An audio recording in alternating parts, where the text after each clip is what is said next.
Hello everyone, welcome to Grihapaka. ಇವತ್ತಿನ ನಮ್ಮ special recipe ಬಂದು ಈರುಳ್ಳಿ ಬೋಂಡ. ಅದರಲ್ಲೂ ಈ ಚಳಿಗಾಲದಲ್ಲಿ ಸಾಯಂಕಾಲ ಟೀ ಟೈಮ್ ಜೊತೆ ಅಂತೂ ತುಂಬಾ ಟೇಸ್ಟಿಯಾಗಿರುತ್ತೆ.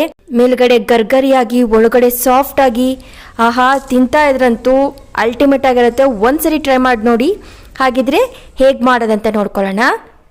ಮೊದಲಿಗೆ ನಾನಿಲ್ಲಿ ಮೀಡಿಯಮ್ ಸೈಜ್ದು 4 ಈರುಳ್ಳಿನ ಈ ರೀತಿ ಉದ್ದುದಾಗಿ ಕಟ್ ಮಾಡಿಬಿಟ್ಟು ಒಂದು ಬೌಲ್ಗೆ ಹಾಕೊಳ್ತಾ ಇದ್ದೀನಿ. ದೊಡ್ಡ ಗಾತ್ರದ ಈರುಳ್ಳಿ ಆದರೆ ಒಂದು 3 ಈರುಳ್ಳಿನ ತಗೊಂಡ್ರೆ ಸಾಕಾಗತ್ತೆ.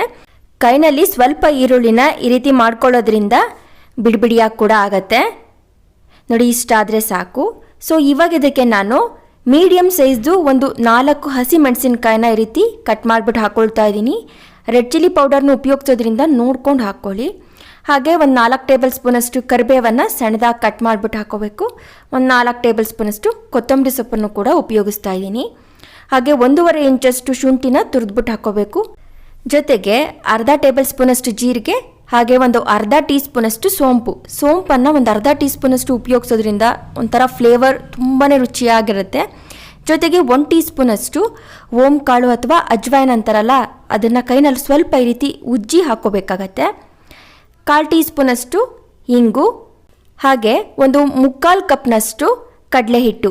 ಈ ಬಜ್ಜಿ ಬೋಂಡ ಮಾಡ್ತೀವಲ್ಲ ಆ ಕಡಲೆ ಹಿಟ್ಟನ್ನು ತಗೋಬೇಕಾಗತ್ತೆ.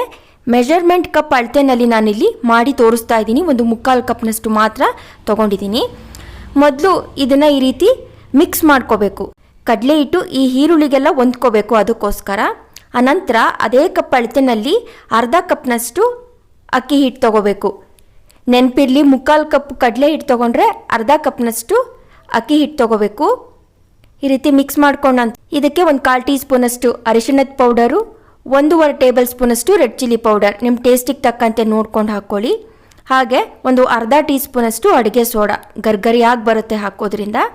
ಜೊತೆಗೆ ರುಚಿಗೆ ತಕ್ಕಷ್ಟು ಉಪ್ಪು. ಇದಿಷ್ಟನ್ನು ಹಾಕ್ಕೊಂಡು ಮೊದಲು ಈ ರೀತಿ ಹದವಾಗಿ ಮಿಕ್ಸ್ ಮಾಡ್ಕೋಬೇಕಾಗತ್ತೆ. ನೋಡಿ ಹೀಗೆ.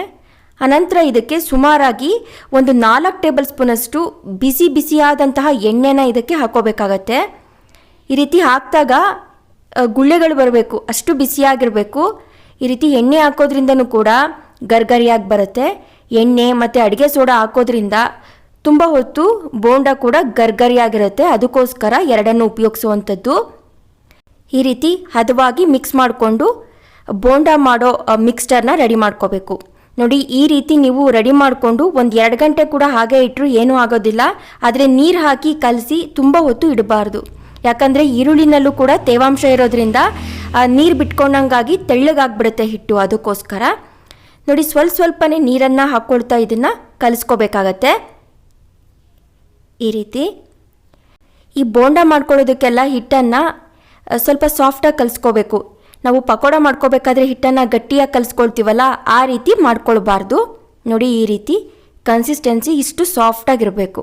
ಹೀಗೆ ಕೈಗೊಂಚೂರು ಅಂಟೋ ಥರನೇ ಇರಬೇಕು. ತುಂಬ ಗಟ್ಟಿಯಾಗಿ ಮಾಡ್ಕೊಂಡ್ಬಿಟ್ರೆ ಬೋಂಡ ಕೂಡ ಗಟ್ಟಿಯಾಗಿಬಿಡ್ತವೆ. ಒಂದು ರೀತಿ ಒಳಗಡೆ ಎಲ್ಲ ಫ್ಲಫಿಯಾಗಿ ಸಾಫ್ಟಾಗೆಲ್ಲ ಬರೋದಿಲ್ಲ, ಮೇಲ್ಗಡೆ ಎಲ್ಲ ಗರ್ಗರಿಯಾಗಿ ತುಂಬ ಗಟ್ಟಿಯಾಗ್ದಂಗೆ ಆಗಿಬಿಡುತ್ತವೆ. ಕೈಗೊಂಚೂರು ಎಣ್ಣೆ ಹಚ್ಕೊಂಡು ಆನಂತರ ನಿಮ್ಗೆ ಯಾವ ಸೈಜಿಗೆ ಬೇಕೋ ಆ ಸೈಜ್ಗೆ ಉಂಡೆ ಮಾಡ್ಕೋಬೇಕಾಗತ್ತೆ. ಉಂಡೆ ಮಾಡ್ಕೋಬೇಕಾದ್ರೂ ಅಷ್ಟೇ ಗಟ್ಟಿಯಾಗಿ ಪ್ರೆಸ್ ಮಾಡಿ ಉಂಡೆ ಮಾಡ್ಕೊಳ್ಬಾರ್ದು.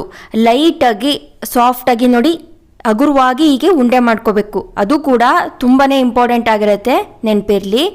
ಇನ್ ಕೇಸ್ ಏನಾದರೂ ಹಿಟ್ಟು ತುಂಬ ತೆಳ್ಳಗಾಯಿತು ಅಂತ ಅನಿಸಿದ್ರೆ ಸ್ವಲ್ಪ ಕಡಲೆ ಹಿಟ್ಟು, ಹಾಗೆ ಕಡಲೆ ಹಿಟ್ಟು ಯಾವ ಪ್ರಮಾಣದಲ್ಲಿ ತಗೋತಿರಲ್ಲ ಅದೇ ಪ್ರಮಾಣದಲ್ಲಿ ಅಕ್ಕಿ ಹಿಟ್ಟನ್ನು ಕೂಡ ಹಾಕಿ ಮಿಕ್ಸ್ ಮಾಡ್ಕೋಬೇಕಾಗತ್ತೆ. ಬರೀ ಕಡಲೆ ಹಿಟ್ಟೇ ಜಾಸ್ತಿ ಹಾಕಿದ್ರೆ ಬೋಂಡ ಗರ್ಗರಿಯಾಗಿ ಬರೋದಿಲ್ಲ, ನೆನಪಿರಲಿ. ಎಣ್ಣೆನೂ ಅಷ್ಟೇ ಮೀಡಿಯಮ್ ಆಗಿ ಕಾಯಿಸ್ಕೋಬೇಕು. ಪ್ರತಿ ಸಾರಿ ಉಂಡೆ ಮಾಡಬೇಕಾದ್ರೂ ಅಷ್ಟೇ ಸ್ವಲ್ಪ ಉಂಡೆನ ನೀಟ್ ಮಾಡಿಕೊಂಡು ಅನಂತರ ಎಣ್ಣೆಗೆ ಈ ರೀತಿ ಹಾಕ್ಕೊಳ್ತಾ ಬರಬೇಕು.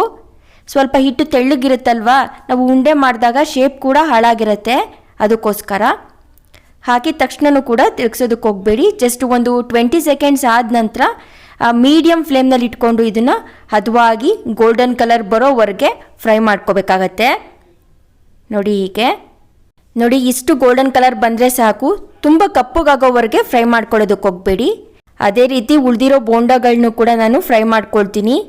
ಈರುಳ್ಳಿ ಬೋಂಡ ಅಂತೂ ತಿನ್ನೋದಕ್ಕೆ ತುಂಬಾ ರುಚಿಯಾಗಿರುತ್ತೆ. ನಿಮಗೆ ಬೇಕಿದ್ರೆ ಇದನ್ನು ಪುದೀನ ಚಟ್ನಿ ಜೊತೆ ಅಥವಾ ಹಾಗೆ ಕೂಡ ತಿನ್ನೋದಕ್ಕೂ ತುಂಬಾ ಟೇಸ್ಟಿಯಾಗಿರುತ್ತೆ.